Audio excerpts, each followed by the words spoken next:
Be the right club. Be the right club today. Yes!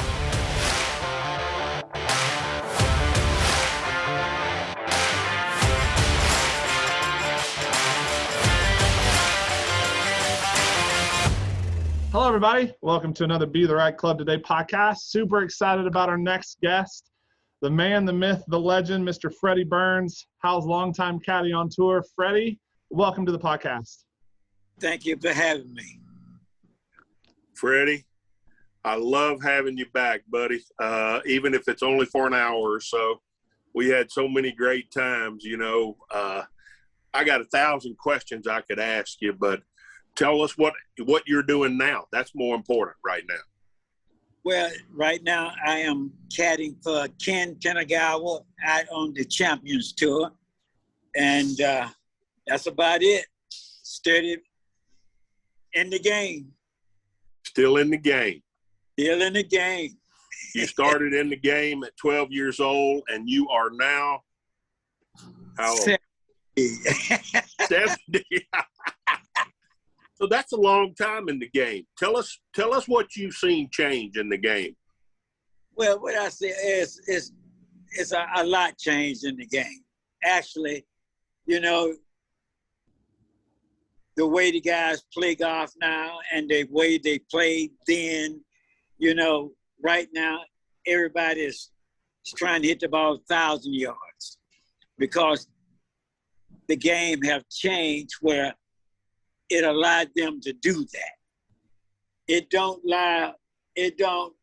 For accuracy, that part of the game have diminished a little. You know, when we played Hal, we had to put the ball in the fairway. I mean, you know, if you didn't put it in the fairway, you're going to have a big score. Yeah. But now these guys are hitting the ball so long, and they building these golf courses where no rough, they just get up and bang it. You know, personally, I like the old way because it shows more skill when clutch time comes. When you're going down the fairway, you know you down the stretch, and you know you have to hit this fairway instead of just getting up bumming it. I mean, that's my opinion. The world thinks different, I guess. It's one of those old things that I pride when you played, that we needed to hit this fairway. And, you know, these days, they just get up and bumming, man. I mean, it's just, I don't know how you teach these kids golf course management when all they got to do is get up and hit the ball hard. You know, some kids that does it is to a disadvantage to them, because if they had, I think, a little more touch, meaning a little more sight in these fairways and approaches to these greens, you ain't got to hit wedge to every green. Every green is not vertical. I mean, you know, we played the widest part of the fairway is where we want to be. So, you know, that thing done changed. So this is how we're doing it now. Freddie, It is. Do you think that the Champions Tour is? Do you think they've gone all in on the distance quest too, or do you still think that they're leaning a little bit more on the old school approach of fairways and greens? Man, if you could hit the ball long, you're doing good. They going in the same way. They're making these golf clubs and balls and shafts. They making to go long. The ball is straighter. It's hard to curve the ball now. So, I mean, they just booming it. See, the old guys hit it long too. The old guys do? Oh yeah, they love to hit it long, man. We played with Reese Goosen last week, Hal and this guy hit some drives. It was just unreal. I mean, he hit it so far past Ken and whoever else we was playing. It was just, he was playing a different game. You can't remember who you played with last week? Yes, I can. Caught you. Hey. Oh, you got to be careful who you say the guy hit the ball 50 yards back. You know, you got to be careful. You don't want to expose those short hitters? No, I can say Ken because I work for him and he understands it. And Ken ain't short, but he's short to a guy like Retees. Oh, boy. So Freddie, you've caddied for a great like Hal. You've been on the bag with, you know, Hal going against Jack and going against Tiger. You've caddied and seen a bunch of the best players in the world. What are the traits? What are some of the traits that you see with those guys that are just better than everybody else? You know, it's always before Hal and I went to the tour. I liked Raymond Floyd because what I seen in Raymond was, in his eyes, he had a determined to beat people. I thought. That was my thought now. And when we got on tour, I watched the way he played golf, you know, and it was like, it was no nonsense. I mean, when you come to the golf course, you come to work. No nonsense. And Raymond was a golf course manager. He managed his golf ball. And I love that about Raymond Floyd. That's what I took out of getting on the tour. But when Tiger came, the golf thing changed. Tiger, as I say, came out there hitting the ball as long as he was hitting it. But with Tiger, he was hitting them greens and he was hitting it close and he was putting the ball. All of his putts hit the back of the hole. None of them trickled in. They all hit the back of the hole, which he was young, and that happens when you're young. They all don't hit the back of the hole now. He done got a little older and realized, hey, some of these putts need to be finessed in. So, Freddie, not to jump in here and stop you, but you mentioned something to begin with, the look in the eye. So don't you think that all of the real champions had a look about them that was focused and you mentioned no nonsense. I mean, they were on point with what they were trying to do. They had a clear definition of what they were trying to do, and they wouldn't deviate from that. Would you agree with that? Oh, 100%. I mean, and all those guys that looked at that way and took care of their business that way, they were champions. And if you didn't learn anything from watching these guys, then you got left behind. You, for instance, you was non-nonsense. You knew what you had to do. You had to take care of your business. That means you had to stay focused. You had to stay in the lane. You couldn't be out there kidding with the boys and doing this and doing that. You have to be focused. You have to have a game plan. And your game plan needed to be, I am going to be the best guy that I could be this day. And if it takes, not talking to this guy or not doing this, so it be it. These guys, it's respected. Hey, Hal, let me step inside a minute. This guy's cutting grass.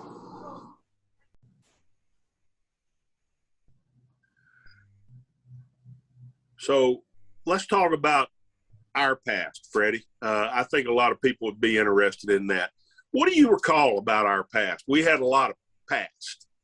Hey, man, let me tell you something. That's the greatest part of my life.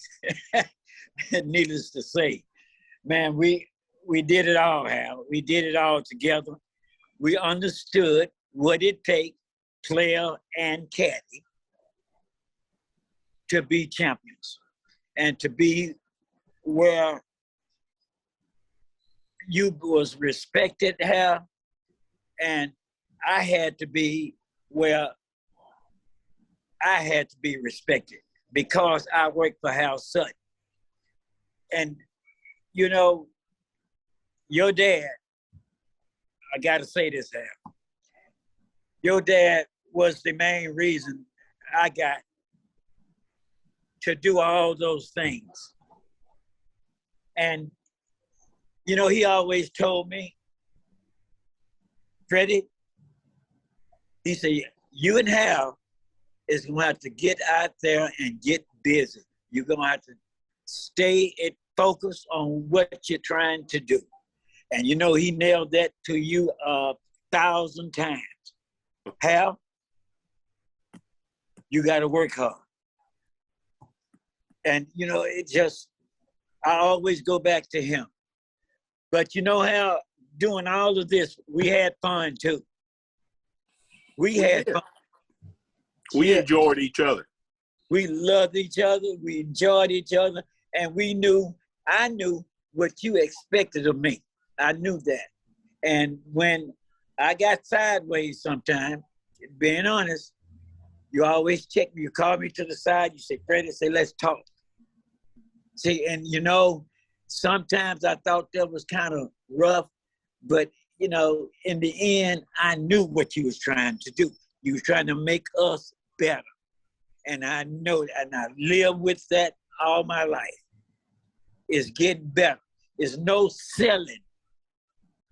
You could no settling. Get better. No settling.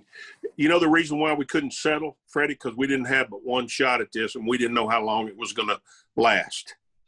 And, you know, we were lucky in that it lasted a long time. But there's many others that it doesn't last a long time. And I think one of the reasons why it lasts a long time is because of what you said initially, no nonsense. We were focused. My dad used the word focus all the time. He wanted us focused on golf. And, you know, I look back at my life, I'll be 64 years old tomorrow, the day this airs. And I look back and my dad tried to sidetrack me from anything that would keep me focused on something else. And you saw that firsthand, didn't you? Yeah, absolutely. Even as a grown man, me making my own living and everything else, he did whatever it took to get my mind back on golf. I mean, to the point of being completely honest, to the point that I'd have rather almost had open heart surgery without any painkillers. He hurt me so bad. Yeah.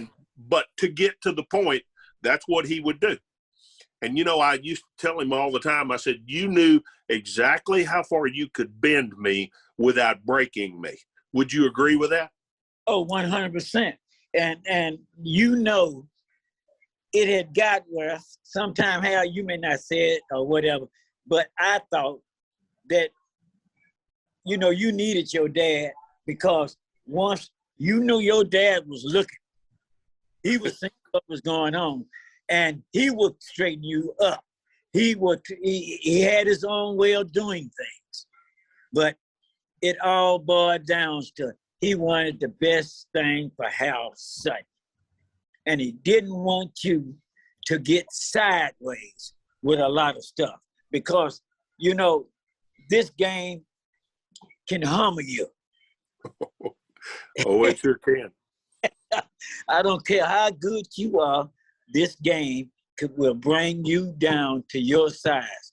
And Mr. Sutton knew this, but Mr. Sutton also knew where we could go. And that was to the top. Mr. Sutton knew this. And he kept pushing us till we got to the top. So I don't mean to shorten that anything, but let's travel back to 1983. Anheuser-Busch, Kings Mill, 6-shot lead, and we lose it on the last round. Do you remember that? Yes, we lost it on the last 9. Yeah. Calvin shoots 30, we shoot 37 and lose the golf time. Yeah. And you humbled. know what? You mentioned humbled. We were humbled right there. We were that was our humble pie right there, buddy. That was our humble pie. But you know what? You know what that house son did? We went to that PGA up there in Riviera, and we led wide to wide.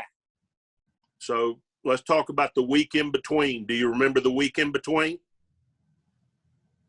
There was 1 week in between Anheuser-Busch and the PGA. Okay. Do you remember what we did? No, I can't remember right now. Shreveport Country Club. Oh yes, Shreveport Country Club. Day sun up to sundown. Sun up to sundown. Up to sundown. And when we got finished that week, what did I tell you before we went out to Riviera? What did I tell you? Told me we're going to go get them. Did you feel like we were going to go get them? I felt like when you told me that, we was prepared to go get them. And we had ate enough humble pie.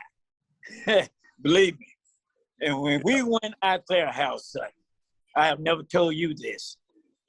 I'm on the outside looking at you. I knew you was gonna beat them because you had that look, that Jack Nicklaus look at the time. You had that look that, hey, you guys beat me the last time we played. You are not gonna beat me this week. And let me tell you, you took care of your business that week. So let's go to the back nine that week. I think this will be helpful to a lot of people. The 12th, 13th, and 14th holes. We had a 4-shot lead going into number 12. You remember? Yes, remember? I do. I do. What happened? I think we made bogeys. 3 of them in a row. 3 in a row. We bogeyed 3 in a row. And Jack Nicklaus was he was moving the woods back there. Yeah, he was birdieing everything. He was birdieing all the holes. Yeah. But let me tell you, on the par 5, when you made that putt for par, and we went to that 18 tee, Hal, it was something about I knew you was going to get the job done. I knew you was going to, because we worked all week long for that shot, for that time, for that opportunity. And you had Jack up there looking on the big screen, looking at you. He was waiting on us to make a mistake. You put your ball down there 185 yards from the hole, then took that 5 and hit it right in there. And I looked up at the big screen TV that was left of the green, and I saw Jack walk off. I knew it was something going on. So let's recall another 18th tee. TPC 2000. We're walking from the 17th green to the 18th tee. Was there any similarities in me from the caddie's perspective, from your perspective? Was there any similarities in the guy in 1983 and the guy in 2000 going to the 18th tee? Well, Hal, let me put it like this. You more mature, you have been there, and you had done that. And the only reason I started talking to you is because I wanted us to hit the ball into the green last. I wanted to see what Tiger was going to do. And I knew he was going to hit that burning 3-iron past our 3-wood. And that is why I started talking to you, you know, just keeping. It was a long walk from that 17 green to that 18 tee. You needed to be loose. You need to talk to you or whatever we do. And let me tell you, you got up on that tee and you hit that ball, you started out in the water and moved back to the fairway. And when you snatched that tee out of the ground, I knew, I said, ain't no beating this guy today. Ain't no beating. So was there a determined look in my eye to get the job done? It was a most determined look on you. More in 83 than in more than 2000 than in 83. Simple reason, I thought everybody had a chance to beat Tiger, didn't beat him, didn't do it. And you told me, Hal, at Riviera, I don't know if you remember this, you say one day we're going to get on our kind of golf course and we're going to bring this guy down. And, you know, I thought about that when we was walking from the 18th tee to our drive. I said, you know, Hal told me this. He told me we was going to get this guy on our kind of golf course and we was going to beat him. I said, but the job ain't done. It wasn't done, but it did come to my mind. That's how confident I was of you. Freddie, you know, we've heard a lot of the from the PGA Championship story to the Tour Championship, the Players Championship and the PGA Championship. What are some other what's some of your other favorite Hal Sutton stories? Oh boy.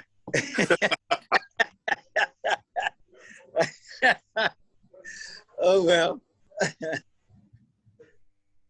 Oh boy. Hey, we on TV.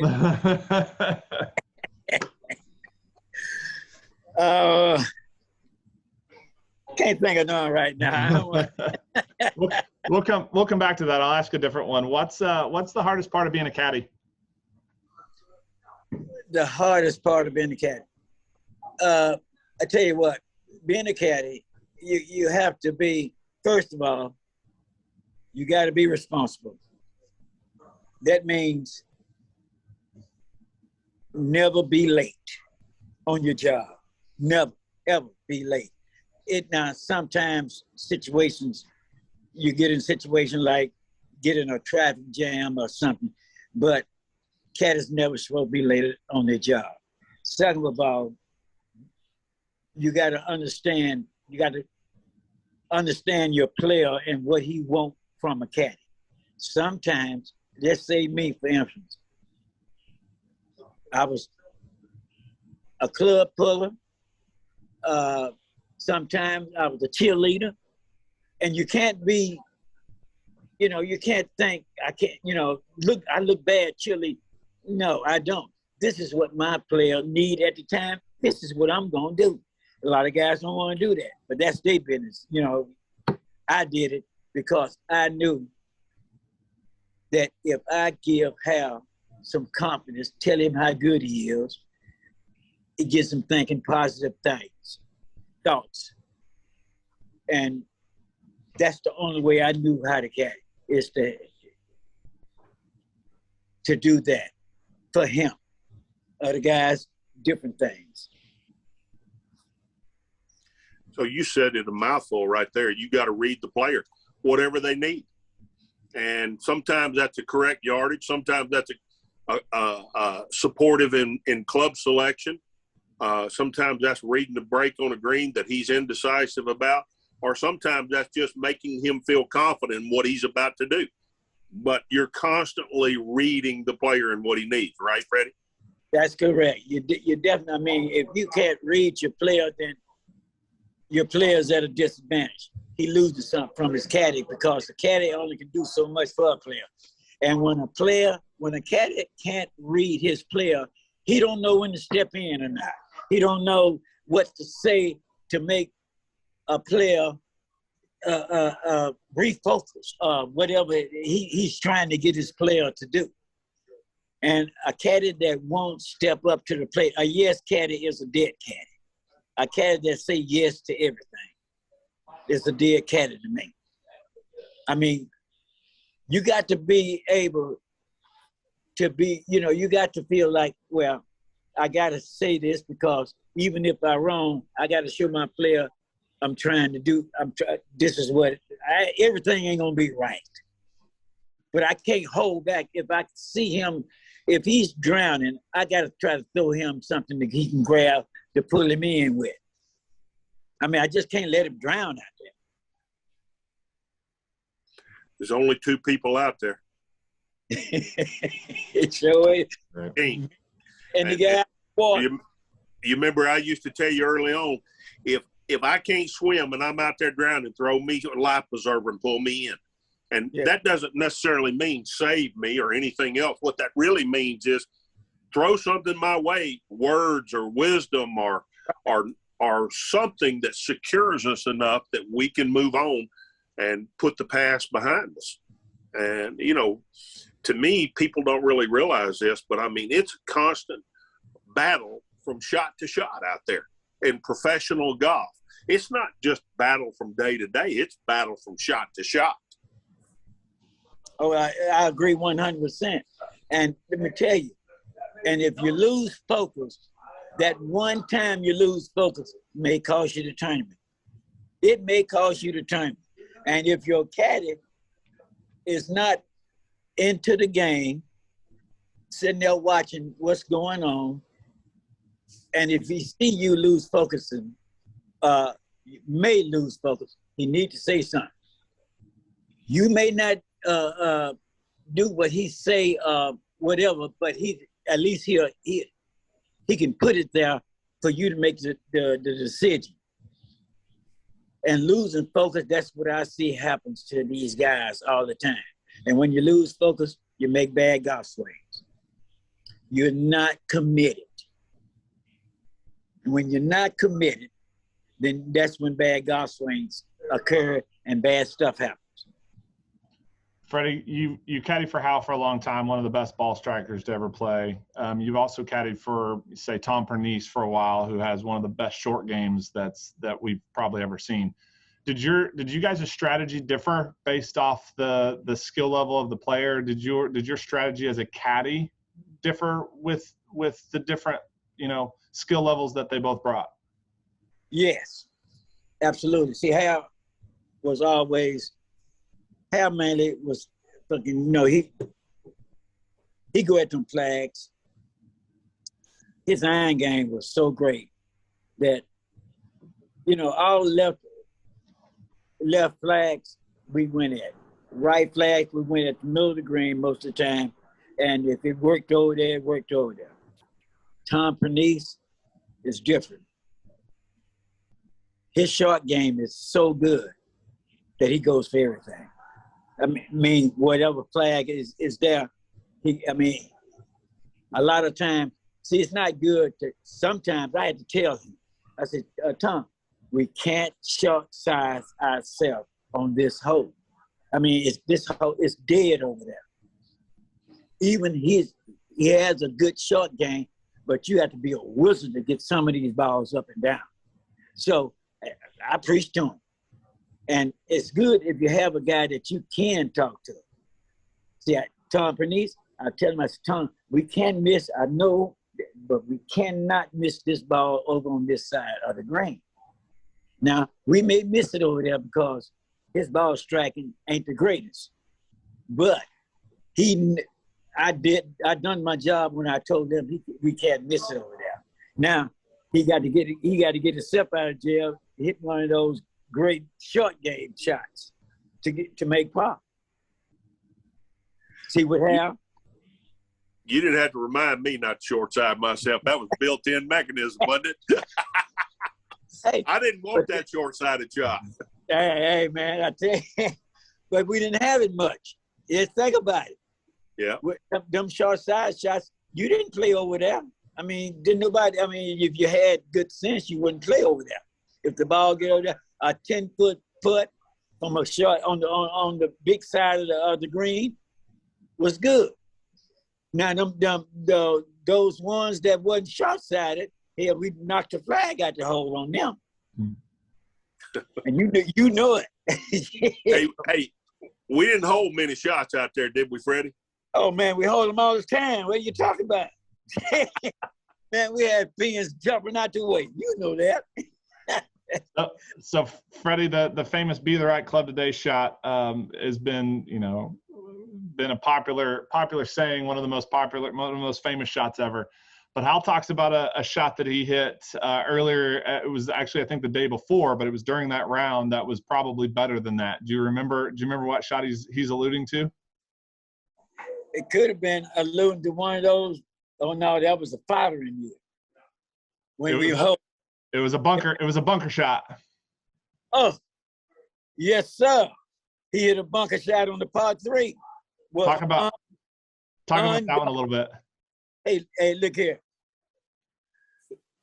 He had one leg out of the bunker. He had a downhill lie, and I was scratching my head. He had to go all the way across that bunker, and he hit the best shot we hit all year, right there. And Tiger, he was thinking he had us because where the ball was. But Hal showed some game then. That was one of those few short-sighted times that we pulled some wizardry off. We sure did, man. That was so good. Being in the right club today, we just had to be the right club. I mean, it wasn't nothing in the way. It was just the situation at the time. But, you know, Hal was a little pumped up because normally that was 5-iron yardage. And that is why Hal said be the right club, because he had, once it left the club head, it was right at that flag. And once it hit up on that green, that was it. You had the right club, as you could see. One of the best, as Brandel Chambly says, one of the best high 5 and low 5 combo in the history of golf. Hey, man, it was time. It was time, I tell you. Hal had to go through all this stuff. Man, we had a 4, 5, 6 shot lead, and everybody was asking Hal, do you think you could beat him? I mean, hey. And then they was talking about other people beating him instead of us, and we got the lead. And, you know, it kind of, if you know Hal, he don't go for too much stuff. I mean, he don't push his buttons too much. Hal was kind of pissed off, and I was glad he was. And then I got really pissed off when we went out on Monday and went to the putting green, and Tiger's caddy had a wrench in his pocket. And I said, wait a minute. I said, hey, man, you know you got a wrench in your pocket? He said, yeah. I said, what's that for? He said, well, to take the pin down on the 18th hole. So I told Hal, I said, Hal, these folks think they're going to beat us. I said, this guy got a wrench in his pocket. Tiger's caddy. You know, everybody else that they played, they come from behind, they beat. You know, it was just bad. Freddie, did Tiger say something to you after the round, after the scoring tent?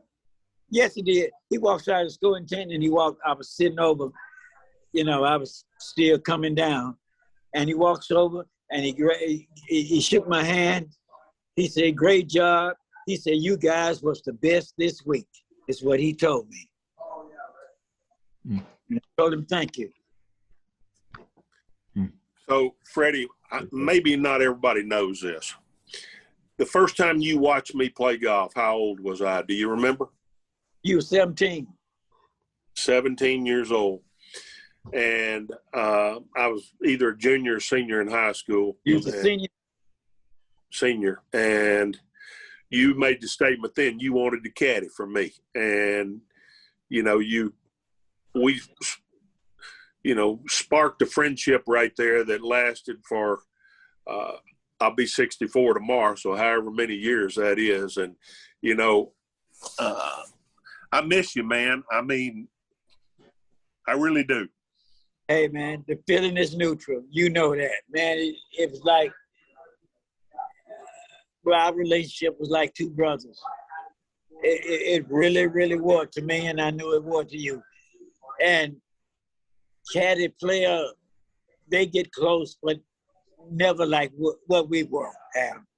I just don't believe so. I mean, we enjoyed ourselves off the golf course too. We went to dinner a lot, talking about life. Yeah. And when it wasn't just golf with us. No, it was not. And I was Uncle Freddie to your kids. Yep. You were. Still are. I know it. I think you know, we had Tom Watson on here not long ago, and he talked about his relationship with drawing a blank. With who? Bruce. Yeah, Bruce Williams. And they had a great relationship too. And it becomes family. I mean, when you've been with the player so long, I mean, we had holidays together, you know? Oh, absolutely. And it's not just golf course stuff. You become family. That's for sure. And your whole family, let me tell you something. It wasn't no black and white thing. I want to say this, Al, with your family. And they proved that to me. I mean, they gave me everything. They gave my family. Hell, it's just unreal what Mr. and Mrs. Sutton did for me and my family. They accept me in day one. You know it. Yeah. Yeah. So I haven't seen you. I've got to tell this. Pam, my youngest sister, Pam, her youngest son, Blake, was named starting quarterback for Baylor this next year. And does that surprise you with the grandfather that he had, my dad? Yeah, no, not at all. Hey, I watched Blake play in a bowl game or something, I think. Yeah. He was Big 12 MVP that year, last year. So, you know, I guess the reason why I bring that up is because my dad, whether it was son, daughter, grandchild, whatever it is, preached focus, work hard, a work ethic that stood out among others. He said, don't let anybody work harder than you. And I think, you know, you and I would go home and we worked hard when we were at home. Don't you think, Freddie? Oh, ain't no doubt. Every day we work, Sal. Yeah. Hey, we're no taking off. We the job ain't done. We got to go. We didn't even take vacations, did we? No, we did not. Hey, and we practiced when it was freezing. The only thing stop us from going on the greens on the course, the greens was froze. So I think that's great that we bring that up because, you know, some of the youth in America today think that it's just going to slip through the pillow at night when they sleep. Did we feel that way? We had to work hard, didn't we? Hey, they better have a rude awakening if that's what they think. Hey, you got to work for this stuff, man, and then you got to keep on working to keep it because you can get it and you can lose it and can't find it. We struggled, Hal, too. We had the deals that we struggled. We lost it and couldn't find it for nothing in the world. But when we did find it again, we knew that we needed to keep it because we know how bad it was on the other side. Not that we weren't working to get it back. We worked every day then too.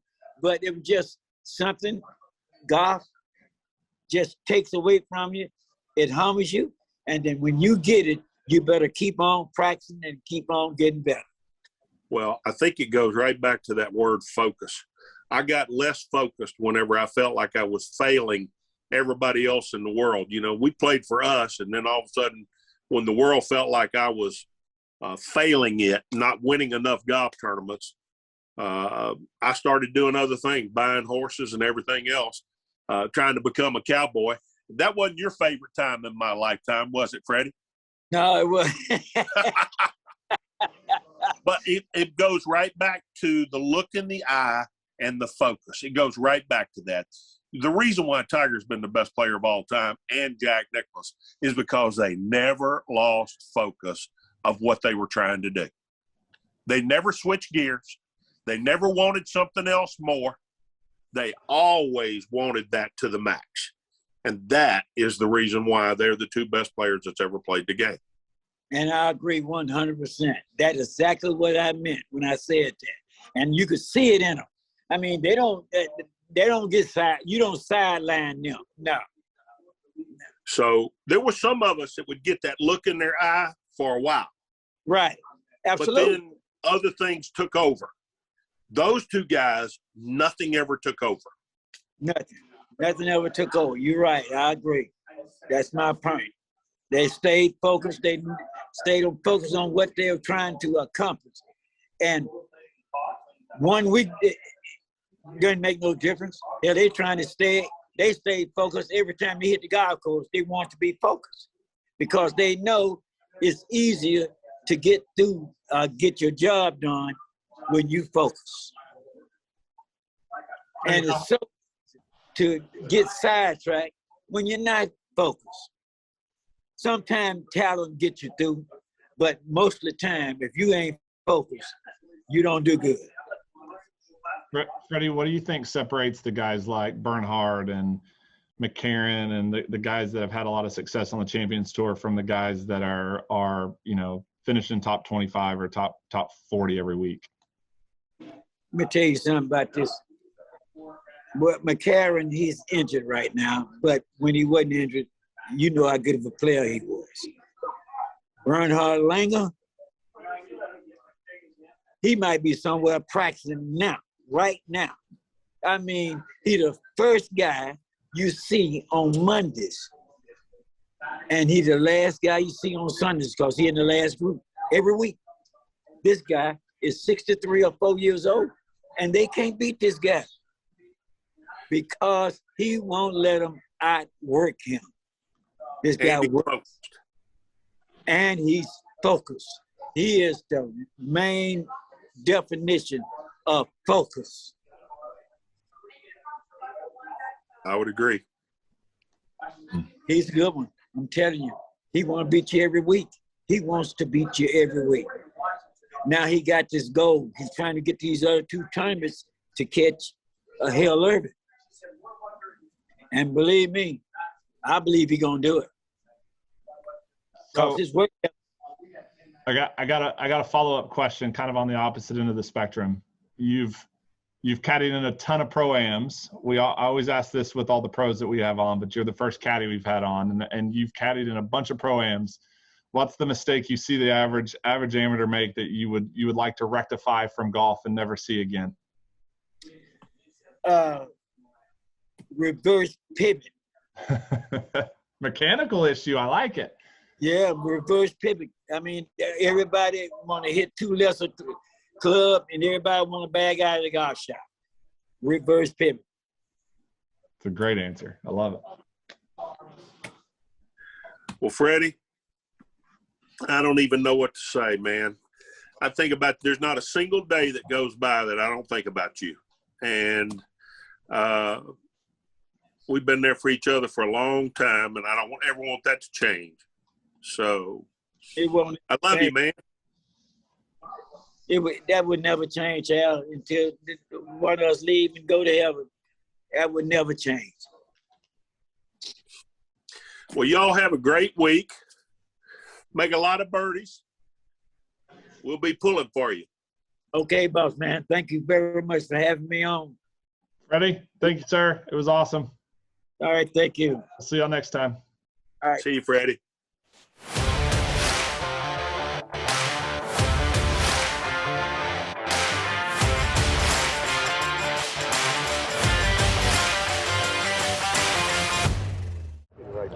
Be the right club today.